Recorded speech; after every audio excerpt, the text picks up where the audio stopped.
Hello बच्चों, मैं हूं आंचल अरोड़ा। मैं आज आपको बताने वाली हूँ सर्टिफाइड पब्लिक अकाउंटेंट के बारे में, सीपीए के बारे में। एवरीथिंग अबाउट सीपीए आपको सारी डिटेल इस वीडियो में मिलेगी। अगर आपको वीडियो पसंद है तो प्लीज़ लाइक करिएगा, ज़्यादा से ज़्यादा लोगों में शेयर करिएगा and do subscribe my channel अगर आपको इसी तरह की वीडियोज़ चाहिए तो।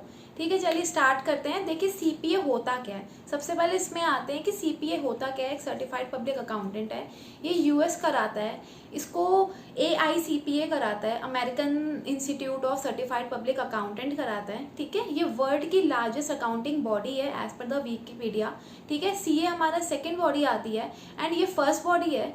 ठीक है, इसमें आपके बच्चों 4 एग्जाम्स होते हैं। ठीक है, फर्स्ट आपका होता है ऑडिटिंग का, फिर आपका होता है एफआर का, एक आपका रेगुलेशन का होता है और एक आपका इसमें बिजनेस एनवायरनमेंट का होता है। ठीक है, अगर आपके ऑडिटिंग में आपका जैसे हमारे इधर होते हैं ऑडिटिंग स्टैंडर्ड इंडियन के होते हैं, वहाँ पे यूएस के अकाउंटिंग स्टैंडर्ड होते हैं। ठीक है, अकाउंट्स आपकी यूएस गैप बेस में होती है, आपको उसमें यूएस गैप बताया जाता है। ठीक है, रेगुलेशन में आपका मेन आपका इंटरनेशनल टैक्सेशन आता है, यहाँ का टैक्सेशन नहीं वहाँ का टैक्सेशन पढ़ाया जाता है। और आपका बिजनेस एनवायरनमेंट में आपको कॉस्ट एंड एफएम होता है। ठीक है, कॉस्टिंग एंड एफएम और अकाउंट्स आपका सिमिलर होता है, लाइक अकाउंट्स जैसा जैसे कि सीए का होता है, उसमें सेम आपका ग्रुप 1 की तरह होता है। ठीक है, बाकी जो 2 एग्जाम्स होते हैं आपके इंटरनेशनल टैक्सेशन एंड ऑडिटिंग के, वो पूरे यूएस बेस्ड होते हैं, वहाँ की अकाउंटिंग, वहाँ का स्टैंडर्ड एंड वहाँ के टैक्सेशन। ठीक है, तो ये रहे आपके बेटा 4 एग्जाम्स होते हैं, हर एग्जाम आपका 4 आवर का होता है।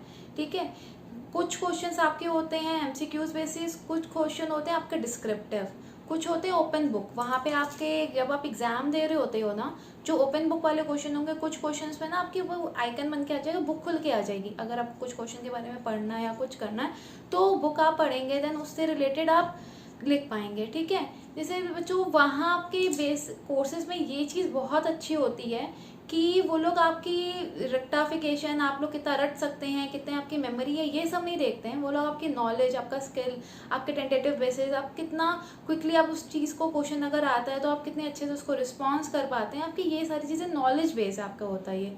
ठीक है, तो इसमें आपका ये नहीं है आपको रटना है या कुछ करना है। बहुत अच्छा इसका पैटर्न होता है, ऑनलाइन बेसिस पे होता है। पहले बच्चों को क्या करना होता था कि यूएस जाना पड़ता था, अब इसके इंडिया में लास्ट ईयर से ही ये लोग इंडिया में भी कराने लगे एग्जाम। कोई लोग बच्चे यूएस जाते थे या दुबई जाते थे, वहाँ जाके एग्जाम देते थे, इंडिया में नहीं थे सेंटर। अब इंडिया में 8 सेंटर आ गए, आपके लिए बहुत अच्छी अपॉर्चुनिटी, आप इंडिया में भी बैठे बैठे इसके एग्जाम दे सकते हैं। ठीक है बच्चों, अब आपकी ये तो हो गई एग्जाम्स की बात कि इसके एग्जाम्स कितने होते हैं, जस्ट 4 एग्जाम्स होते हैं। अब आते हैं बच्चों ड्यूरेशन बच्चों इसके सिर्फ है 18 मंथ्स। आपका ये पूरा कोर्स 18 मंथ्स का होता है। फर्स्ट अगर आप रजिस्ट्रेशन कराते हैं, विद इन द रजिस्ट्रेशन आप 3 मंथ्स में आप इसके एग्जाम्स के लिए एलिजिबल हो जाते हैं, आप एग्जाम दे देते हैं। आपकी मर्जी आप एक एग्जाम दो, आपकी मर्जी आप दो, डजेंट मैटर, वो आपके ऊपर होता है। ठीक है, इसके एग्जाम साल में हमारे इधर इंडिया में 2 टाइम्स होते हैं, जुलाई में और नवंबर दिसंबर में ऐसे होते हैं। ठीक है, अगर आप चाहो तो 2 एग्जाम्स करके भी दे सकते हो या एक करके भी दे सकते हो, बट आपको ये करना होता है कि आपको 4 एग्जाम 18 मंथ्स में क्लियर करने होते हैं। ठीक है, ताकि अगर आपका इन केस अगर आपके 3 एग्जाम्स अगर 18 मंथ्स में हो जाते हैं और आपका एक एग्जाम भी रह जाता है तो आपको फिर से 18 मंथ्स में वो तीनों एग्जाम आपके लैप्स हो जाएंगे, आपको फिर अगले 18 मंथ्स से 4 एग्जाम क्रैक करने होंगे। ठीक है, बट इसमें ये चीज़ है कि आपको 18 मंथ्स में सारे एग्जाम्स क्लियर करने होते हैं। ठीक है, अब बच्चों इसमें आते हैं कि इसका स्कोप क्या है। ठीक है, इसका स्कोप बच्चों बहुत वाइडर है, बहुत अच्छा स्कोप है, क्योंकि जितनी भी एमएनसीज हैं वो सीपीए रिक्रूट करती हैं, क्योंकि उन्होंने आउटसोर्स करना होता है यहाँ के बच्चों को वहाँ पे। ठीक है, कई लोग यहीं पे भी रखते हैं, क्योंकि हमारे इंडियन इंस्टीट्यूट सीए में यूएस गैप नहीं पढ़ाया जाता, हमारे यहाँ के स्टैंडर्ड होते हैं। हमारा टैक्सेशन, इंटरनेशनल टैक्सेशन आ गया बट बहुत ही ज़रा सा आया है। ठीक है, इस वजह से ये सीपीए की इम्पोर्टेंस है, क्योंकि इसका सिलेबस वगैरह सारी चीज़ें काफ़ी अच्छी हैं, काफ़ी अलग हैं। ठीक है, तो इसीलिए जिन्होंने सीपीए किया होता है, स्पेशली जो सीए प्लस सीपीए हैं, उनको आउटसोर्स कर दिया जाता है। कई एमएनसीज हैं, बिग फोर्स हैं, ये इनको रिक्रूट करती हैं। आपका आराम से स्टार्टिंग का पैकेज 7 to 10 लाख का लग जाता है। ठीक है, अगर आप बाहर चले जाते हैं तो बहुत अच्छा पैकेज लगता है, देन बहुत ही ज़्यादा अच्छा। ऑब्वियसली अगर इंडिया के कंपेरेटिव अगर आप बाहर जाएंगे तो वहाँ का पैकेज अलग ही होता है। ठीक है, फिर आते हैं बच्चों, ये तो हो गई आपकी कितना का स्कोप है, देन सैलरी एंड ऑल। अब आते हैं बच्चों इसकी फ़ीस कितनी होती है।